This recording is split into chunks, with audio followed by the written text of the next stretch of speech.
इस भयानक जंग के बीच खौफनाक साजिश का कच्चा चिट्ठा लेकर हाजिर हूं मैं, प्रशांत चुरहे। ईरान युद्ध अमेरिका और इजराइल पर अब बहुत भारी पड़ने लगा है। अमेरिका की खुफिया एजेंसी CIA और DIA ने दावा किया कि ईरान में भारी तबाही मचाने के बावजूद ईरान के पास भरपूर संख्या में मिसाइलों का जखीरा अब भी बचा हुआ है। और इन एजेंसियों का यहां तक दावा है कि ईरान से खामनेई शासन का अंत नहीं हो पाएगा। और ऐसे में सवाल खड़े हो रहे हैं कि आखिर ट्रंप कैसे दावा कर रहे हैं कि ईरान सरेंडर करने वाला है, जबकि ईरान दावा कर रहा है कि जब तक अमेरिका और इजराइल को खदेड़ नहीं देंगे तब तक ये लंबी जंग लड़ते रहेंगे।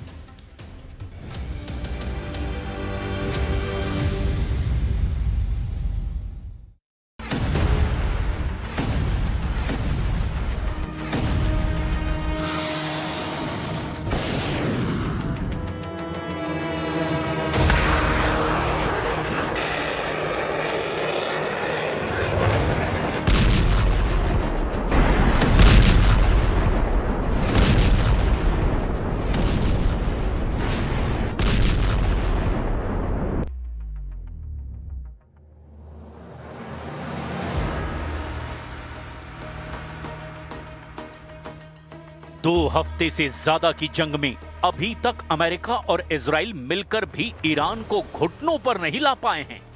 आप अमेरिका के राष्ट्रपति ट्रंप और प्रधानमंत्री नेतन्याहू के खौफ का इसी से अंदाजा लगा सकते हैं कि अमेरिका के राष्ट्रपति ट्रंप ने अभी से ही ईरान पर जीत का ऐलान कर दिया है, जबकि अभी तक ईरान के पास मौजूद 11 परमाणु बम बनाने लायक 460 किलो संवर्धित यूरेनियम अभी तक अमेरिका और इजराइल हासिल नहीं कर पाए हैं।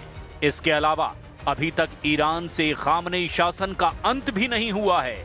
अभी तक ईरान के बैलिस्टिक मिसाइलों और फैक्ट्रियों का सफाया नहीं हो पाया है, लेकिन उसके बावजूद अमेरिका ईरान पर अपनी जीत का ऐलान कर रहा है। हैरानी की बात तो यह है कि राष्ट्रपति ट्रंप के ठीक उलट इजरायली प्रधानमंत्री नेतन्याहू ईरान पर जीत का दावा या ऐलान नहीं कर रहे हैं, बल्कि नेतन्याहू ने सीधे धमकी दी है कि हम हर हाल में ईरान के सुप्रीम लीडर मुस्तफा खामनेई को मार देंगे।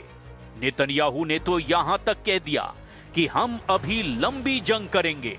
ऐसे में अगर ट्रंप दावा कर रहे हैं कि ईरान बिना शर्त सरेंडर करने वाला है, तो ये दावा वाकई हैरान कर देने वाला है।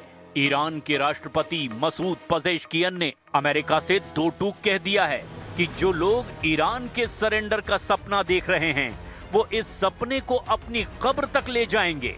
यानी हालात तेजी से बदलते जा रहे हैं।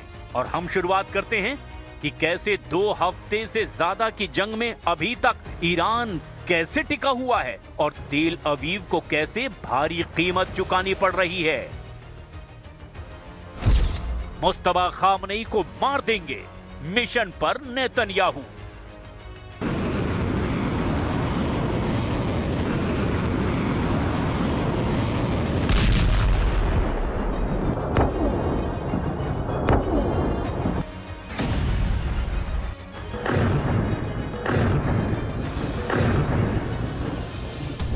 मुस्तफा खामनेई को नहीं छोड़ूंगा।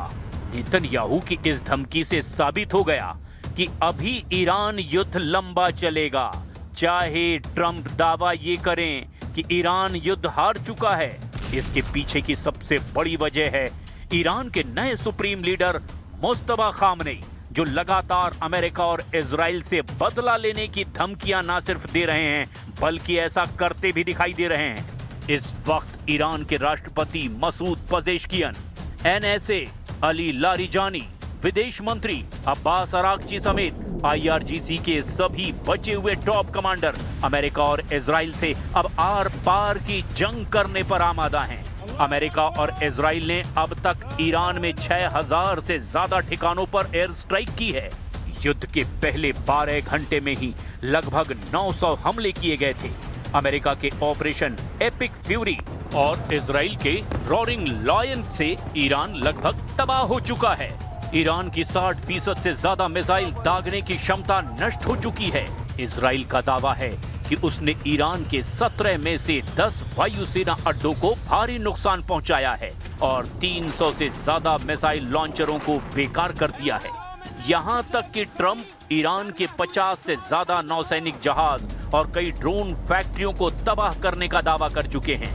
लेकिन इतना भीषण नुकसान झेलने के बावजूद ईरान जमकर पलटवार कर रहा है और यही वजह है कि ट्रंप के ठीक उलट नेतन्याहू ईरान की पूरी लीडरशिप को खत्म कर देना चाहते हैं, जिसमें अब सबसे पहला नंबर मुस्तफा खामनेई का है।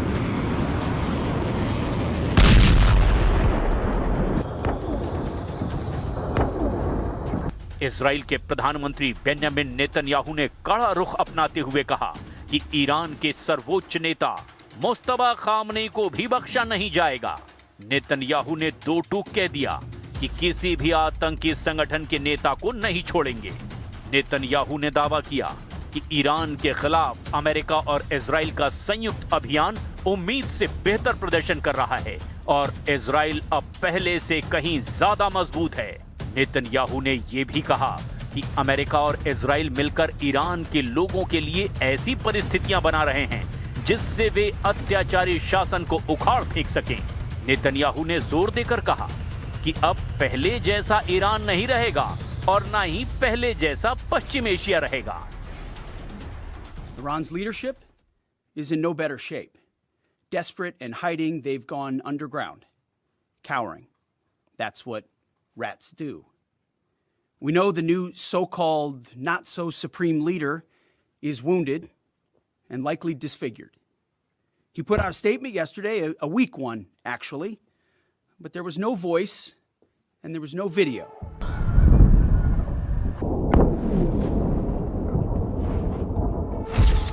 ट्रंप बोले सरेंडर करो, ईरान बोला कब्र तैयार है। राष्ट्रपति ट्रंप के बदलते बयान और बौखलाहट साफ साबित कर रहे हैं कि ईरान युद्ध में अमेरिका बुरी तरह से फंस चुका है। उसको जरा भी अंदाजा नहीं था कि ईरान इतना जबरदस्त पलटवार करेगा। हालांकि ईरान के सुप्रीम लीडर मुस्तफा खामनेई का अभी तक वीडियो सामने नहीं आया है, लेकिन मुस्तफा के नाम से जो संदेश आ रहे हैं उससे साबित हो रहा है कि वो युद्ध में पूरी तरह से उतर चुके हैं। हालांकि कुछ रिपोर्ट में दावा किया गया कि मुस्तफा खामनेई बुरी तरह से घायल हैं और आईसीयू में भर्ती हैं, लेकिन इसके बावजूद ईरान के ड्रोन हमलों ने Saudi Arabia, UAE, Bahrain, Iraq, Oman, Qatar, Kuwait और जॉर्डन समेत अमेरिका के 27 में से 17 अड्डों पर भीषण हमले किए हैं। यहां तक कि ईरान की 60% मिसाइल क्षमता नष्ट होने के बावजूद ईरान की बैलिस्टिक और हाइपरसोनिक मिसाइलों ने अमेरिका के और इजराइल के अड्डों के चीथड़े उड़ाकर रख दिए हैं। युद्ध के पहले 14 दिनों में अमेरिका के रिफ्यूलिंग विमान समेत कम से कम 6 लड़ाकू विमान तबाह हो चुके हैं, जिसमें 5 फाइटर जेट और 1 KC-135 स्ट्रेटो टैंकर यानी कि तेल वाहक विमान तबाह हुआ है, जिसमें 6 क्रू मेंबर्स में से 4 की मौत की पुष्टि हो चुकी है। We are doing right now is just defending our dignity, our sovereignty against this unlawful, brutal attack. I think those who are used to just call both sides on an equal footing and do not distinguish between the victim and the aggressors should really take a responsible position. They have to call a spade a spade. They have to address. अब तक के आंकड़ों के मुताबिक Iran 1000 से ज्यादा ballistic मिसाइलें दाग चुका है। शुरुआत में ईरान के पास करीब 2500 से 3000 मिसाइलों का भंडार था। ईरान ने अब तक 3000 से ज्यादा ड्रोन हमले किए। अकेले खाड़ी देशों यूएई, कतर, बहरीन और इराक की ओर 1500 से ज्यादा ड्रोन दागे गए। खुद अमेरिका की CIA और DIA की ताजा खुफिया रिपोर्ट के मुताबिक खामनेई की मौत के बावजूद ईरान का शासन टूटने वाला नहीं है। जनता पर सरकार का नियंत्रण अभी भी मजबूत है। अब ऐसे हालात में ईरान की हार का दावा ट्रंप कैसे कर रहे हैं, ये हैरान करने वाला है। जबकि नेतन्याहू मानते हैं कि ईरान से अभी लंबा युद्ध चलेगा।